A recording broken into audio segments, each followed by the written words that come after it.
تمام تعریفیں اللہ تعالی جل مجدہ الکریم کے لیے، درود و سلام نبی کرم نور مجسم شفیع معظم احمد مجتبی جناب حضرت محمد مصطفیٰ صلی اللہ تعالی علیہ وسلم کی ذات والا صفات کے لیے حمد و صلات کے بعد،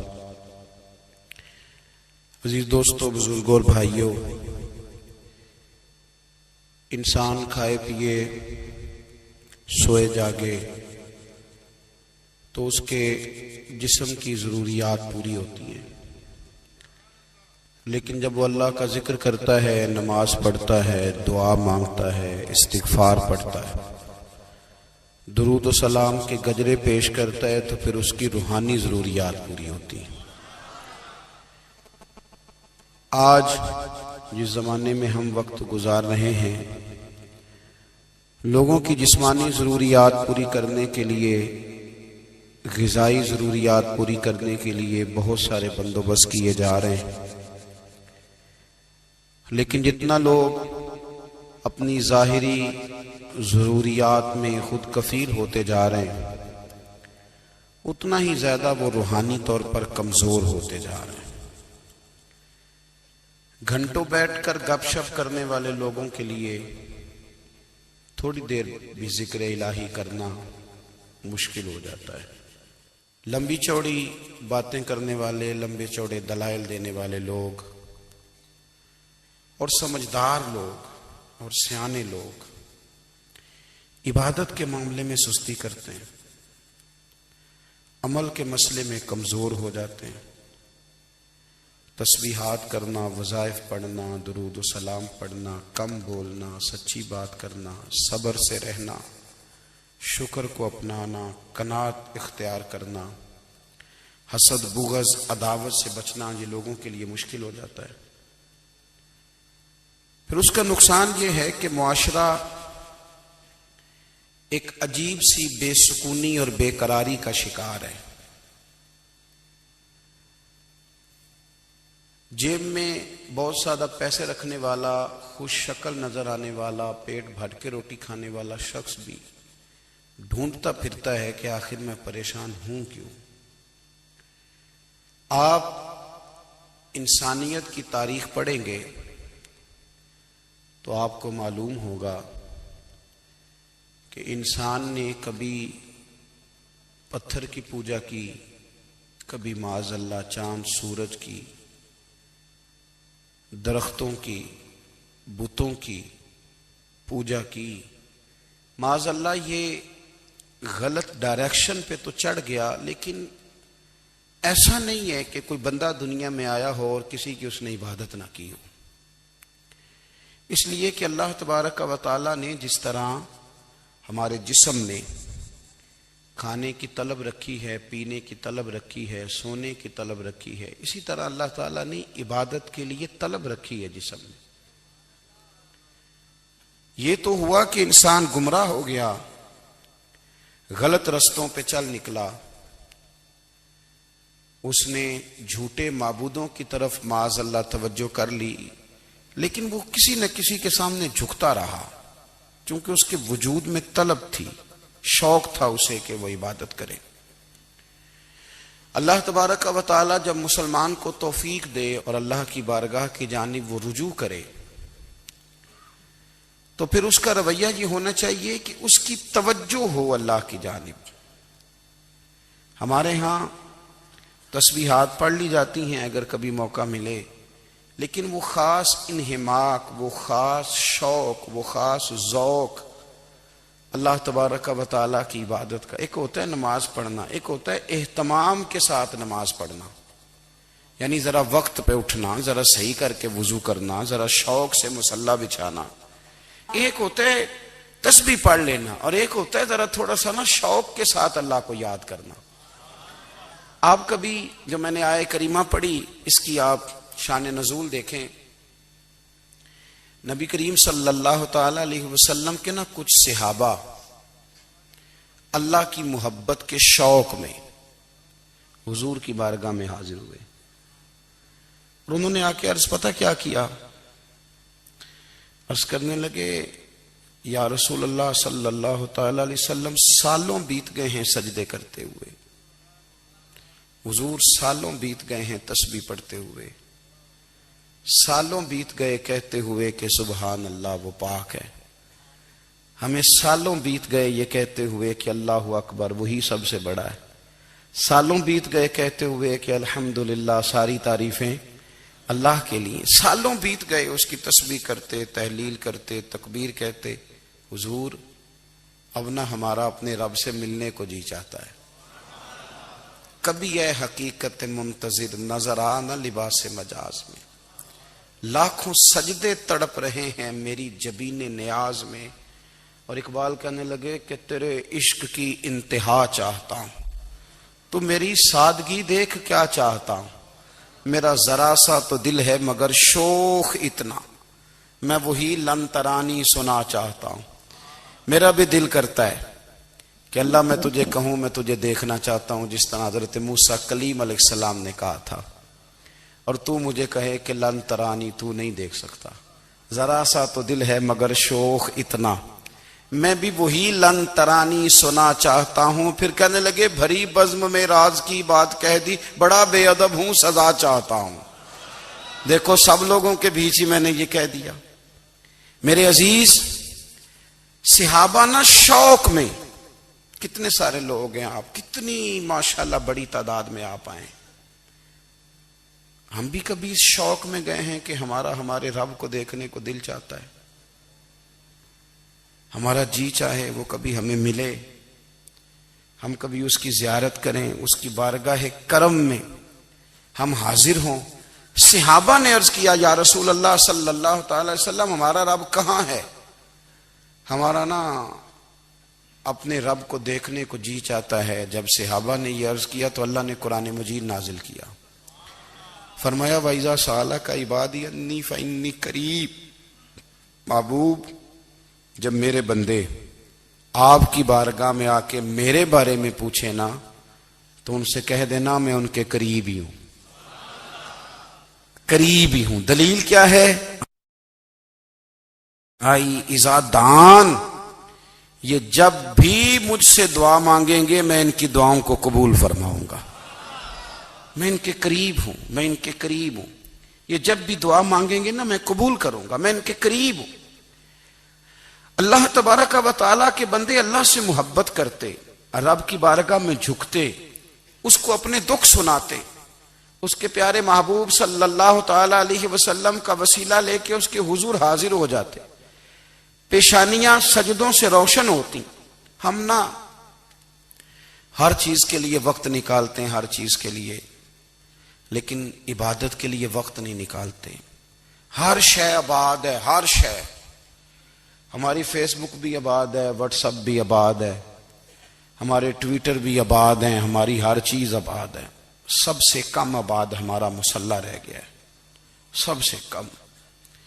وہ لوگ اب ڈھونڈنے سے ملتے ہیں جن کی بغل میں مصلی ہوتا تھا۔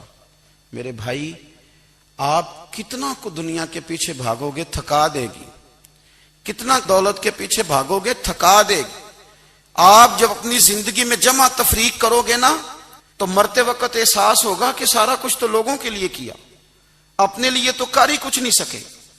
اور ہم عبادت کے معاملے میں بہانے بازی بھی کرتے ہیں، ہم کہتے ہیں اوہو رزق کمانا بھی تو عبادت ہی ہے نا، تو میں حلال روزی کے لیے جا رہا ہوں یہ بھی تو عبادت ہے نا۔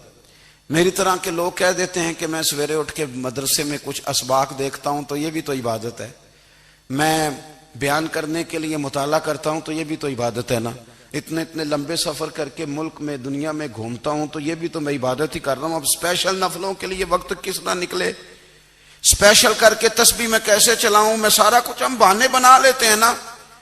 میرا سوال یہ ہے کہ یہ ساری باتیں صحابہ کو، نبی کریم کو، دیگر لوگوں کو بھی تو پتہ تھی نا، لیکن آپ غور تو کریں 23 سال حضور کو وقت ملا، مختصر وقت ظاہراً تبلیغ کرنے کے لیے، پوری دنیا میں دین بھی پھیلانا ہے۔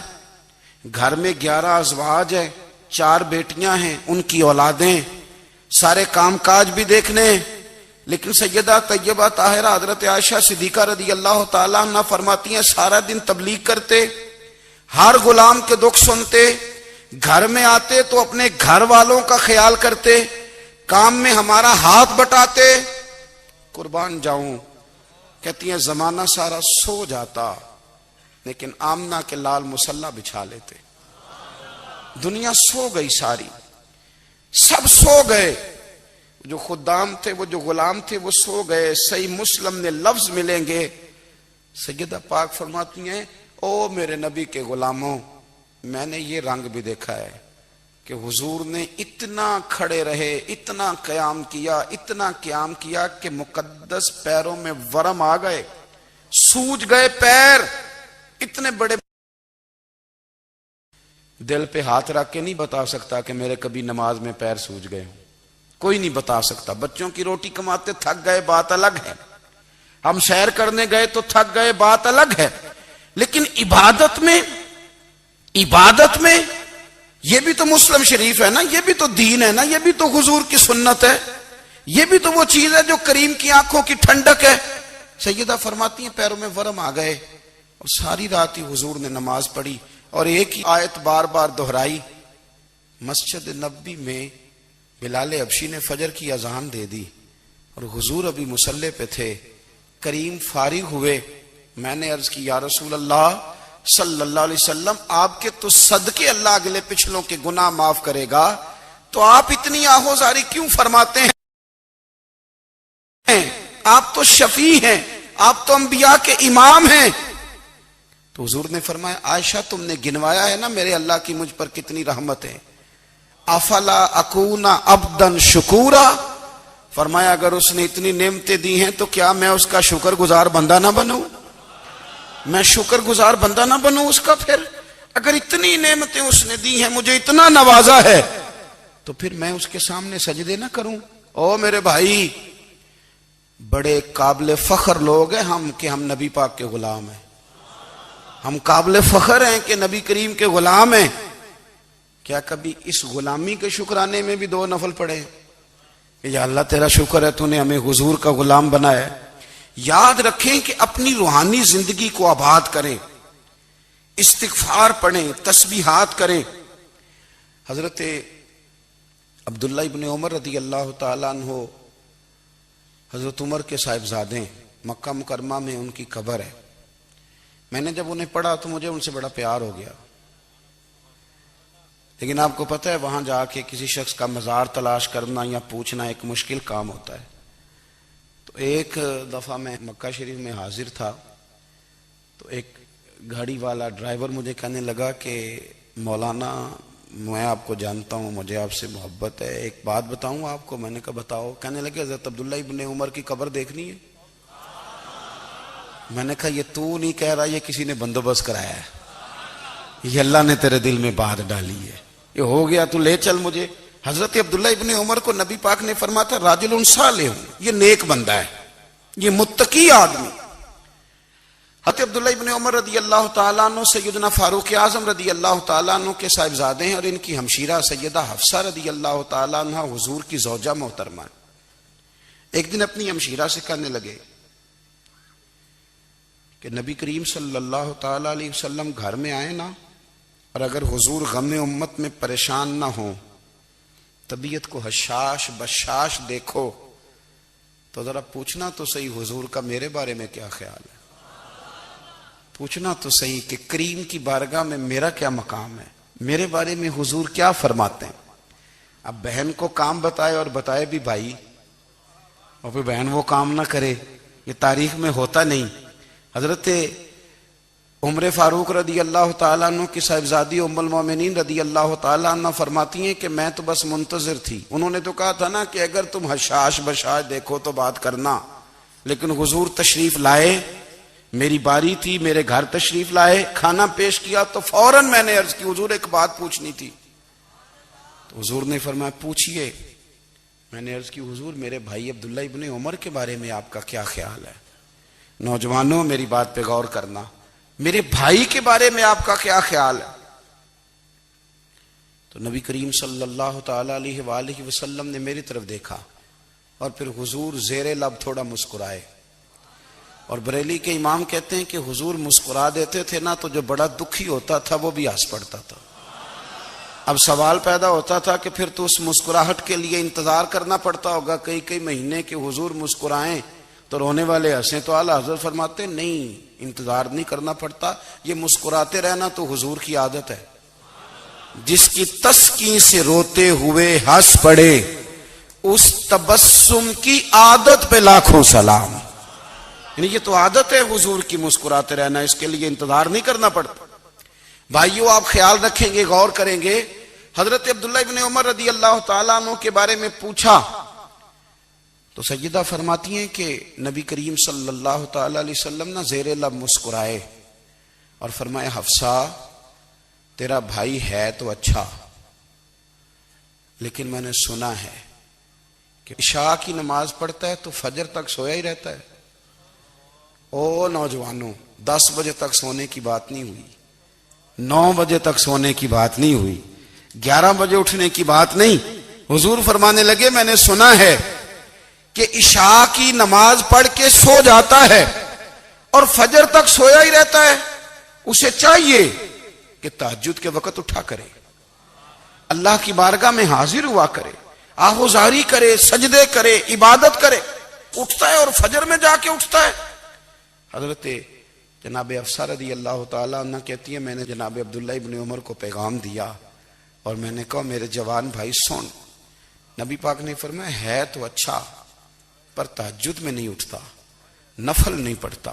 او میری ملت کے جوانوں، مزہ نہیں آ جاتا جب ساری دنیا سوئی ہو، ساری دنیا، اور بستر بھی گرم ہو اور نیند بھی پورا غلبہ کر رہی ہو، اور اچانک گھنٹی بجے دماغ میں، آنکھ کھلے، گھڑی پہ نظر پڑے، 3:30 4 بجے کا پیغام گھڑی بتائے، اور کوئی چڑھتی جوانی والا اٹھ کے وضو کرے، اور جب وہ مصلی کھول کے بچھائے تو مدینے والے محبوب کہتے ہیں کہ ہر نماز پہ رب ثواب دیتا ہے، اور جو اٹھ کے تہجد کی نماز پڑھے اسے دیکھ کے تو رب مسکراتا ہے، جو اس کی شان کے لائق ہے، جو اس کی شان کے لائق، وہ مسکراتا ہے، خوش ہوتا ہے کہ میرا بندہ تہجد میں اٹھ گیا، وہ مسکراتا ہے۔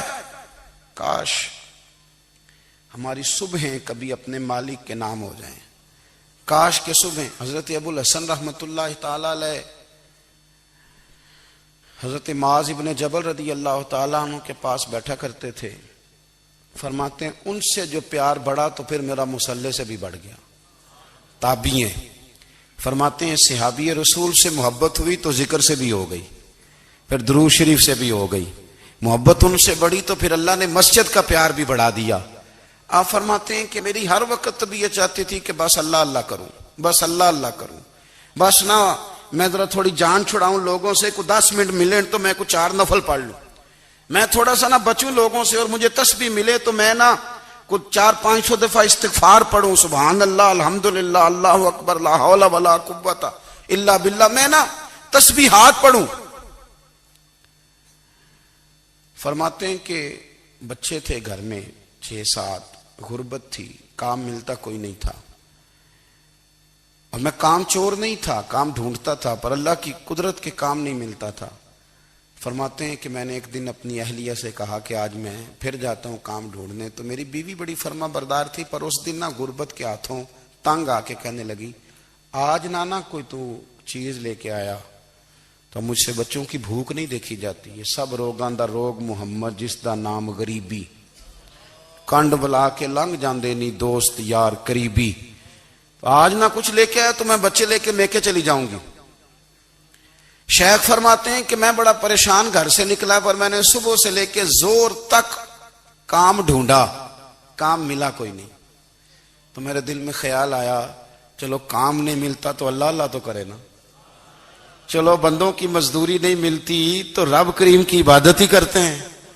فرماتے ہیں کہ میں نے نا فرات کے پانی سے وضو کیا، نہر کے، شدید دھوپ تھی، ساتھ ریت تھی اور ریت تپ رہی تھی، میں نے اپنا رومال وہیں مصلی کے طور پر بچھا لیا، اور فرماتے ہیں کہ زور سے لے کر عصر تک نماز پڑھی، دھوپ بھی پورے زور پہ، پر میرے سجدے کا ذوق بھی پورے زور پہ۔ فرماتے ہیں سورج بھی چمک رہا ہے اور رب کی عبادت کا ذوق بھی پورے زور پہ، میں سجدہ کروں تو پھر میرا اٹھانے کو جی نہ چاہے، میرے استاد لکھا کرتے تھے، یہ ان کا شعر ہے، وہ کہا کرتے تھے مجھے سوز دے، مجھے ساز دے، اور مجھے نیم شب کا نیاز دے، دم سجدہ خود کو میں توڑ دوں، مجھے ایسا ذوق نماز دے، اور میں تیری بہار کا پھول ہوں، میں کھلا بھی ہوں تو تیرے لیے، مجھے میری شاخ سے توڑ لے، مجھے اپنی زلف کا ناز دے۔ بھائی فرماتے ہیں کہ عصر تک میں نے نفل پڑھے، دل ڈھلنے لگا، عصر کی نماز پڑھی اور میں وہاں سے چلا۔ اب میں جب نکلنے لگا تو دل میں خیال آیا کہ چھوٹی چھوٹی دیواریں ہیں گھر کی، بغیر کچھ لیے جاؤں گا تو بیوی دور سے دیکھے گی تو شور کرے گی کہ پھر خالی ہاتھ آ گیا ہے۔ کہتے میں نے اپنی اسی رومال میں جس پہ میں نے نماز پڑھی تھی نا، رومال میں کی عقید پنجابی صافہ کہتے ہیں، اسی میں نا میں نے کچھ ریت بھر لی کہ وہ دور سے دیکھے گی تو سمجھے گی کچھ لے کے آیا ہے، چلو جا کے اسے بتا دوں گا کہ آج پھر مزدوری نہیں ملی۔ کہتے ہیں وہ ریت لے کر جب میں گھر میں گیا تو پہلے بیوی دروازے پہ کھڑی ہوتی تھی، پوچھتی تھی خالی ہاتھ آ گئے ہو؟ آج میں نے دیکھا تو ہے ہی کوئی نہیں۔ فرماتے ہیں میں اندر داخل ہوا، سلام لیے، کونے میں میں نے وہ رومال رکھ دیا اور میں نے آواز دی کہ بھلی مانس کہاں ہو؟ تو وہ کہنے لگی آپ منہ ہاتھ دھو لیں، میں روٹی لے کے آئی۔ میں نے کہا روٹی کہاں سے آ گئی؟ یہاں تو کئی دنوں کے فاقے، تو کئی دنوں کی غربت ہے، یہاں تو اس گھر میں تو فقیری ہے۔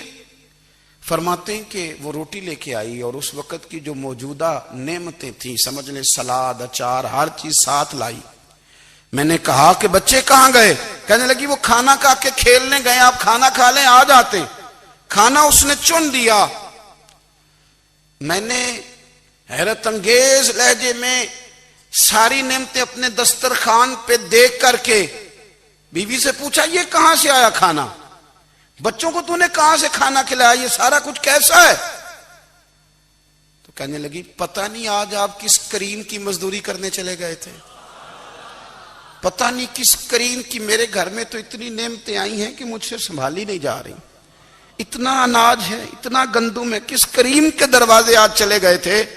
یہ کہتے کہتے وہ اٹھی اور اٹھ کر کے کہنے لگی پہلے بڑا کچھ آیا تھا، اب کیا لے آئے ہو؟ اور جا کر کے نا اس نے وہ ریت والا رومال کھولا، کہنے لگے میں تو لے کے آیا تھا ریت، تو میرے رب نے اسے بھی سونے اور ہیرے بنا دیا تھا۔ جب آپ کی توجہ اللہ کی جانب، میرے نبی پاک صلی اللہ تعالی علیہ وسلم نے فرمایا ہر چیز اپنے رب سے مانگ، ہر چیز مانگ، ہر چیز مانگ۔ یا رسول اللہ کیا کچھ؟ میرے محبوب نے فرمایا تیرے گھر میں نمک بھی ختم ہو جائے تو وہ بھی اپنے رب سے مانگا کر، تو مانگنا وہ تجھے دے گا، تو اس کی بارگاہ میں کشکول طلب دراز تو کرنا۔ اور ترمذی شریف میں عجیب لفظ ہیں، رسول کائنات نے فرمایا، رب کریم فرماتا ہے جب میرا بندہ ہاتھ اٹھاتا ہے نا تو مجھے حیا آتی ہے کہ میں خالی کیسے لوٹا دوں اس کے، اتنے بڑے بادشاہ کی بارگاہ میں۔ او بھائی لوگوں سے عزتیں تلاش کرتے ہو تو وہ کیا تمہیں عزت دیں گے؟ وہ تو کل اچھا کہتے ہیں پرسوں برا کہنے لگ جاتے ہیں۔ لوگوں کے سامنے گڈ بک میں آنا چاہو گے تو وہ تو سویرے تمہارے بارے میں کچھ کہیں گے، شام کچھ اور کہیں گے۔ اپنی روحانی زندگی آباد کریں، اپنے مسلح کو وقت دیں، اور دنیا سے چھپ کر اس موبائل کو بند کر کے اور اپنے آپ سے بھی چھپ کے اور تنہا ہو کے چھپا کے سارا کچھ اپنے آنسو اپنے رب کی بارگاہ میں پیش کریں، اس کے حضور حاضری دیں۔ سنو نا ترمذی کی حدیث، اور اسے یاد رکھنا، نبی پاک علیہ السلام نے فرمایا اپنے دکھ لوگوں کے سامنے نہ بیان کرنا، سیٹھوں نوابوں کو نہ بتاتے پھرنا، دنیا داروں کے سامنے جا کے نہ رونا کہ میں تکلیف میں ہوں۔ فرمایا اگر دنیا داروں کو دکھ بتاؤ گے رب تمہیں کبھی غنی نہیں کرے گا، اور لوگ ہیں کہ الٹا مذاق اڑائیں گے۔ آپ کی جس سے بڑی پکی یاری ہے نا، پکی، وہ تب تک پکی ہے جب تک آپ نے 50,000 مانگا نہیں، اور جس وقت آپ نے کہہ دیا کہ میں مجبور ہوں میری مدد کر تو پھر ختم ہو گئی دوستی۔ لوگوں کے تعلقات آپ کے ساتھ تب تک ہیں جب تک آپ ان سے کوئی ضرورت وابستہ نہیں کرتے۔ کریم محبوب فرمانے لگے بندوں کے سامنے دکھ نہ بیان کرنا، اللہ تجھے کبھی غنی نہیں کرے گا۔ تو اپنے دکھ اپنے رب کو بتا، تو دعائیں مانگ، تو اس کی بارگاہ میں حاضر ہو، تو اس کے حضور عرض کر۔ فرمایا اپنے دکھ اپنے رب کو بتا، وہ جلدی کرے یا دیر سے کرے تجھے ساری دنیا سے بے نیاز کر دے گا، تجھے کسی کا محتاج نہیں رہنے دے گا۔ اپنے مسلح کو، اپنی دعاؤں کو. ایک بزرگ فرماتے ہیں میں نے دعا مانگنے کا طریقہ اپنی بیوی سے سیکھا. دعا مانگنے کا طریقہ اپنی، سیکھنے والے تو اپنے بچوں سے بھی سیکھ لیتے ہیں، سیکھنے والے تو ہر ایک سے سیکھتے ہیں. وہ کہتے ہیں میں نے دعا مانگنے کا سلیقہ اپنی بیوی سے سیکھا ہے. حضرت وہ کس طرح؟ فرمانے لگے میری بیوی نے نا مجھے کوئی کام بتایا، کچھ پیسوں کی ضرورت کے لیے کہا، تو میں نے اسے کہا کہ بھئی ابھی میرے پاس نہیں ہے، کچھ دنوں میں آتے ہیں تو میں دے دوں گا. عورتوں کی عادت ہوتی ہے وہ بار بار یاد کراتی ہیں. 2-4 دنوں کے بعد پھر اس نے کہا حضرت وہ میں نے کہا تھا کچھ پیسے، میں نے اسے کہا کہ ابھی میرے پاس نہیں ہے، کچھ دنوں میں ملتے ہیں تو میں تمہیں دے دوں گا. اس نے کچھ دنوں کے بعد پھر کہا حضور وہ میں نے کچھ پیسے کہے تھے. فرماتے میں نے ڈانٹ دیا، میں نے کہا کہ کیا تو روز مجھے شرمندہ کرتی ہے، کہا نا میرے پاس نہیں ہے، ہوں گے تو دے دوں گا، تو روز یاد کراتی ہے. فرماتے ہیں اس نے پہلے تو میری ڈانٹ کو سہا، پھر میرے سخت جملوں نے اس کی آنکھوں میں آنسو پیدا کر دیے، پھر اس نے اپنے آنچل میں اپنے اس دکھ کو سمیٹا، اور پھر اس نے ایک جملہ کہا تو میں رو پڑا اور مجھے اپنے رب سے مانگنے کا طریقہ آ گیا. مجھے کہنے لگی حضرت جی آپ نے ڈانٹ دیا میں نے سہ لیا، پر آپ ہی میرے شوہر ہیں، بتائیں نا آپ سے نہ کہوں تو میں کس سے جا کے کہوں. فرماتے ہیں میں رو پڑا اور میں کھل کے رویا اور میں تڑپ کے رویا اور پھر میری سسکیاں بند گئیں. تو مجھے کہنے لگی آپ کو کیا ہوا؟ میں نے کہا مجھے بھی دعا مانگنی آ گئی ہے. جب میں اسے کہوں گا نا اللہ تو ہی میرا رب ہے، میں تجھ سے نہ کہوں تو میں کس سے جا کے کہوں؟ میں کیوں کسی بندے سے سوال کروں؟ میں کیوں کسی دنیا دار سے کہوں؟ میں تیرے بندوں کا، نیک بندوں کا وسیلہ لے کے، تیرے محبوب کی غلامی لے کے تیری بارگاہ میں آیا، تجھ سے نہ مانگوں تو کس سے مانگوں؟ سمجھ آ گئی ہے. جب میں اس رنگ میں مانگوں گا تو پھر رب میرے اوپر بڑا ہی فضل فرمائے گا، وہ میرے اوپر بڑی رحمت کرے گا، وہ میرے لیے آسانیاں کرے. عزیز دوستو ہم اس طرح کرنے لگ گئے ہیں کہ ہم نے نا اپنے تعلقات پر اعتماد کرنا شروع کر دیا ہے. میرے تعلقات بہت ہیں.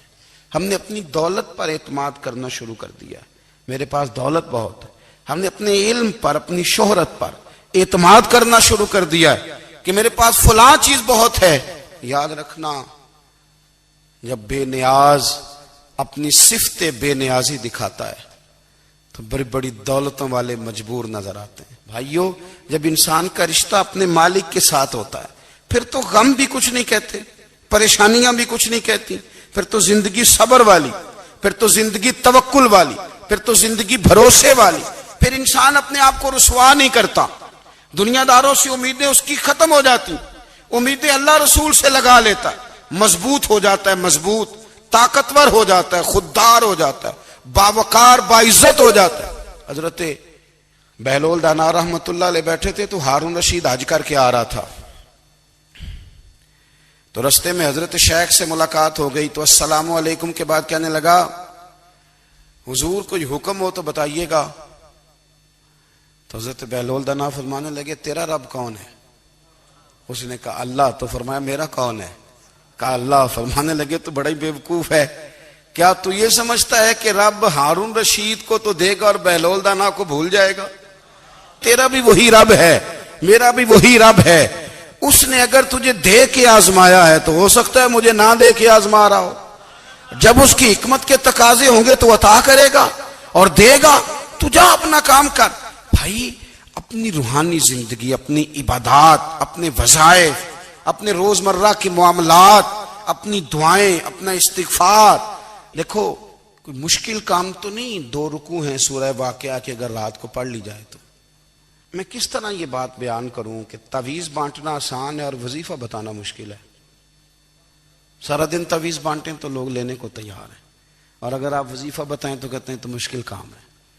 او خدا کے بندے، اگر آپ کا تعلق قرآن پاک کے ساتھ مضبوط ہو، قرآن پاک کے ساتھ اگر آپ کا رشتہ ہو، لوگ سفارشیں ڈھونڈتے ہیں نا دنیا میں، کوئی تعلق مل جائے تو میرا کام ہو جائے.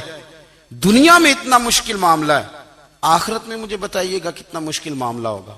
میرے نبی پاک صلی اللہ تعالی علیہ وسلم نے فرمایا جو لوگ سورہ ملک پڑھا کرتے تھے نا، سورہ ملک، یہ سورت ملک قیامت میں ان کی سفارش کرے گی. اور اس طرح کرے گی کہ کہے گی اے اللہ یہاں اس بندے کو جنت میں داخل کر دے یا مجھے قرآن پاک سے علیحدہ کر دے. تو رب فرمائے گا جا اس کا دامن تھام کے اسے جنت تک پہنچایا. آپ بات کو سمجھیں. جب آپ کے تعلقات اپنے معاملات کے ساتھ مضبوط ہوں گے, یہ نبی کریم نے وعدہ کیا ہے کہ تو سورت واقعہ پڑھ تیرے گھر میں فاقہ نہیں آئے گا. حضرت عبداللہ ابن مسعود رضی اللہ تعالیٰ عنہ بیمار تھے تو حضرت عثمان غنی رضی اللہ تعالیٰ عنہ تیمارداری کے لیے تشریف لے گئے اور جا کر کے کہا کہ آپ بڑے بیمار ہیں, آپ کی بیٹیاں زیادہ ہیں, میں چاہتا ہوں کہ خزانے میں سے کچھ مدد کروں. تو سیدنا عبداللہ ابن مسعود رضی اللہ تعالیٰ عنہ اٹھ کے بیٹھ گئے اور کہنے لگے امیر المومنین اللہ آپ کو میری طرف سے میری بیٹیوں کی طرف سے بہتر صلہ دے. میری بیٹیوں کو کسی خزانے کی ضرورت نہیں, میں نے انہیں خزانہ دے دیا ہے. کہا جناب آپ نے کون سا خزانہ دیا ہے, میں آپ کے مالی معاملات کو جانتا ہوں. تو فرمانے لگے امیر المومنین میرے نبی کریم نے فرمایا ہے جو سورت واقعہ پڑھے اسے کبھی فاقہ نہیں آتا. میں نے بیٹیوں کو یاد کرا دی ہے, یہ خزانہ میں نے انہیں دے دیا ہے. وہ سارے والدین سنیں جو بیٹیوں کے لیے پریشان رہتے ہیں. حضرت عبداللہ ابن مسعود نصیحت کر رہے ہیں, فرمانے لگے میں نے سورت واقعہ یاد بھی کرا دی ہے, پڑھنے کی عادت بھی ڈال دی ہے.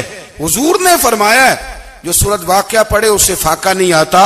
کہنے لگے چاند تو اپنی جگہ چھوڑ سکتا ہے, سورج گر سکتا ہے, تارے ٹوٹ سکتے ہیں, پر مدینے والے رسول کی بات غلط نہیں ہو سکتی. حضور نے فرمایا فاقہ نہیں آئے گا تو انشاءاللہ کبھی بھی نہیں آئے گا. کرنے کا کام یہ ہے کہ ہم اپنے معاملات, اپنی عبادات, اپنی دعائیں کبھی 10 منٹ عادت ہو جائے نا دعا مانگنے کی علیحدہ سے رات کو. حضور نے فرمایا جو فرض نماز کے بعد دعا مانگے اللہ اس کی قبول کر لیتا ہے. نبی پاک صلی اللہ تعالی علیہ وسلم نے فرمایا اللہ مسافر کی دعا قبول فرماتا ہے. حضور نے فرمایا اللہ مظلوم کی دعا قبول فرماتا ہے. حضور نے فرمایا بیمار سے دعا کراؤ اللہ اس کی دعا قبول فرماتا ہے. میرے نبی پاک نے فرمایا ماں باپ جب بھی اولاد کے لیے ہاتھ اٹھائیں, ویسے تے بلے شاہ تو آسمانی اڈ دیاں ہی پھڑ دیں, جڑا گھر بیٹھا انہوں بڑھیا ہی نہیں. حضور فرمانے لگے ماں باپ جب بھی اولاد کے لیے دعا فرمائیں اللہ ان کی دعا کو قبول کرتا ہے. آپ اپنا تعلق بنائیں دعا کے ساتھ, عبادت کے ساتھ, مصلی کے ساتھ رشتہ بنائیں, استغفار پڑھیں. صلاح الدین ایوبی صلیبی جنگوں میں تھے, رات کو مسجد اقصی میں نماز پڑھی تو پریشان تھے. ایک بزرگ سے ملاقات ہوئی تو وہ کہنے لگے کہ آپ بڑے پریشان ہیں. کہنے لگے حضور پریشان اس لیے ہوں کہ پہلے ہی مسلمان کمزور ہے, اب میں نے سنا ہے دشمن کا ایک بحری بیڑا وہ جنگی سامان سے بھرا ہوا آ رہا ہے, تو اب ان کے پاس اور تلواریں اور نیزے آ جائیں گے, مسلمانوں کے پاس پہلے ہی وسائل کی کمی ہے, پریشان ہو کس طرح کر کے مقابلہ کریں گے. یہ بات کہتے ہی صلاح الدین ایوبی نے بزرگوں سے کہا حضور آپ بھی دعا کرنا, دعا کی بڑی طاقت ہے. میرے نبی پاک نے فرمایا دعا مومن کا ہتھیار ہے, دعا مومن کا, دعا مومن کا. حضور نے فرمایا تقدیر کو سوائے دعا کے کوئی چیز نہیں بدل سکتی. دعا مومن کا ہتھیار ہے, یہ کافر کے پاس کوئی نہیں, یہ ہتھیار ہے مومن کا. اللہ کرے آپ کو سمجھ آئے, پھر سنیں کئی بار کہہ چکا ہوں یہ ہتھیار ہے. کافر کے مقابلے میں جو تیرے پاس سب سے بڑا ہتھیار ہے وہ دعا ہے. دعائیں کرانی چھوڑ دی, کرنی چھوڑ دی, لینی چھوڑ دی. حضرت سیدنا انس بن مالک رضی اللہ تعالیٰ عنہ فرمایا کرتے تھے میں نے وہ رنگ دیکھا ہے جب حضور دعا مانگتے تھے اور حضور کی مقدس آنکھوں میں آنسو بھی ساتھ ہی بہا کرتے تھے, میں نے وہ انداز دیکھا. تو صلاح الدین ایوبی بزرگ سے کہنے لگے آپ بھی دعا کیجیے, اور خود رونے لگے اور سر سجدے میں رکھ کے رونے لگے, اور عشاء سے لے کر فجر تک روئے, خوب روئے. صبح وہ بزرگ آئے تو صلاح الدین ایوبی کا خوبصورت اور ہنستا ہوا چہرہ دیکھا. کہنے لگے آپ بڑے خوش ہیں, رات تو میں نے بڑے روتے ہوئے دیکھا تھا. تو کہنے لگے حضور وہ جو بحری بیڑا آ رہا تھا نا وہ پانی میں ڈوب گیا ہے, اب وہ نہیں آ رہا, ابھی خبر آئی ہے تو میں بڑا خوش ہوں. بزرگ کہنے لگے اٹھ سینے سے لگ, اور سن ایک بات, وہ بحری بیڑا پانی میں نہیں ڈوبا, وہ تیرے آنسوؤں میں ڈوب گیا ہے. وہ جو تو رات رویا ہے نا رب کریم کی بارگاہ میں تو وہ ڈوب گیا ہے. بھائی اپنا مصلی کا، عبادت کا، وظائف کا، اللہ اللہ کا سلسلہ اس کو مضبوط کرے، اپنی دعاؤں کے تعلق کو مضبوط کرے۔ دعائیں بڑے انقلاب برپا کر دیتی ہیں۔ ہم تھوڑے تھوڑے نا جب سے خشک ہوئے ہیں نا، خشک، اور میری تو جماعت ہی صوفیاء کی جماعت تھی، ہم تو داتا علی اجمیری کی جماعت سے، ہم تو خواجہ اجمیری کی جماعت سے، ہم تو شیخ احمد فاروق سرہندی کی جماعت سے، ہم تو صوفیاء کی جماعت۔ ہماری جماعت نے بھی وہ تعلق جو ہمارے بزرگوں نے بنایا تھا۔ بزرگ اللہ کے قریب کیسے جاتا ہے؟ ہمارے یہاں نا بہت سارے لوگ کہتے ہیں جی نظر ہو گئی تو کام ہو گیا۔ بھائی جو بخاری مسلم میں طریقہ ہے نا اللہ کا قرب پانے کا، وہ تو نفل ہے۔ نبی کریم علیہ الصلوۃ والسلام نے فرمایا بندہ نفلوں کے ذریعے رب کے قریب جاتا ہے، اور اتنا قریب جاتا ہے کہ پھر اللہ اس کی زبان بن جاتا ہے، اللہ اس کی آنکھیں بن جاتا ہے، کان بن جاتا ہے، ہاتھ اور پیر بن جاتا ہے۔ تو یہ تو عبادت ہے، یہ تو اللہ کی بارگاہ کی حاضری ہے جو آپ کو اللہ کے قریب کرے گی۔ تو اپنے نماز کو اہمیت دے کے ادا کریں، نمازیں موبائل بند کر کے ادا کریں۔ لیکن نا کچھ لوگ کہتے ہیں مجھے ٹائم نہیں ملتا نماز کا، تو میں کہتا ہوں یہ آپ نے بڑی جرت کی بات کی ہے۔ مجھے کو میرا پیر بھائی کہہ دینا میرے پاس ٹائم نہیں آپ کو ملنے کا، تو میں کہتا ہوں آج کے بعد آنا ہی نہ۔ تو کیا سمجھتا ہے تو بہت بڑا آدمی ہے، تیرے پاس ٹائم نہیں اور ہمیں ملنے کا ٹائم، موج کر۔ تو آپ نے اللہ رسول کو ہی کہہ دیا ٹائم نہیں۔ اور عجیب فلسفہ ہے نا، کہا جائے نماز پڑھنے آؤ تو کہتے ہیں کپڑے ٹھیک نہیں، اور کہا جائے کہ آؤ ذرا دعوت پہ چلیں تو کہتے ہیں 1 منٹ ٹھہر میں کپڑے بدل کے آیا۔ نماز کے لیے کہا تو کہتے ہیں ٹھیک نہیں، دعوت کے لیے کہا تو کہتے ہیں میں ذرا تیاری کر لوں، یوں جانا مناسب نہیں۔ یہ معاملہ ٹھیک نہیں۔ رب تو فرماتا ہے کہ جب تو مسجد میں آ تو زینت اختیار کر کے آ، خوب ذوق سے دعا مانگے، خوب شوق سے نماز پڑھیں، خوب استغفار کا مزاج بنائیں۔ آپ لوگوں کے بیچ رہ کے سوکھ حاصل کرنا چاہتے ہیں، لیکن آپ کو پتہ ہے کئی مہینے غار حرا میں رہنا بھی مدینے والے محبوب کا طریقہ ہے۔ ہر سال اعتکاف بیٹھنا الگ سے، یہ بھی حضور کا طریقہ ہے۔ مسجد نبوی کے اندر دروازہ کھلتا تھا نبی کریم کا، پر گھر کے اندر نفل پڑے نبی پاک نے۔ اور حضور فرماتے ہیں کچھ نفل نماز گھر میں بھی پڑھا کرو، گھر کو قبرستان نہ بناؤ۔ ہمارا گھر اللہ کے ذکر سے آباد ہوگا اگر ہم نماز پڑھیں گے نا۔ میں جب سنت پڑھنے کے لیے گھر میں کھڑا ہوتا ہوں تو میرا جو 2.5-3 سال کا بیٹا ہے نا، وہ بھی میرے ساتھ نماز پڑھنی شروع کر دے۔ اسے پتہ کوئی نہیں نماز کیا ہوتی ہے، لیکن وہ بھی نا سجدہ نہ بھی کرنا ہے تو ساتھ لیٹ ضرور جاتا ہے۔ پتہ چلا بچے لیکچر دینے سے نماز نہیں پڑھتے، نماز شروع کر دیں تو بچے بھی شروع کر دیتے ہیں۔ ہم جب پریشان ہوتے ہیں تو لیکچر دیتے ہیں، تو لیکچر تو باہر شاید چل جائے، گھر میں کیسے چلے گا؟ گھر میں تو عمل چلے گا۔ تو میرے عزیز، آج کے اس روحانی اجتماع میں ہمارے دوستوں نے جو محنت کی، ہم نے بار بار اپنی نیت سے پوچھا خدا ہمیں معاف کرے اگر کوئی ذاتی شہرت ہے، کوئی ہمارے ذاتی مفادات ہیں، رب ہمیں ہدایت دے۔ ہماری یہ خواہش تھی کہ روحانی اجتماع ہمیں تھوڑا سا اللہ اور اس کے رسول کے جانب مائل کرے۔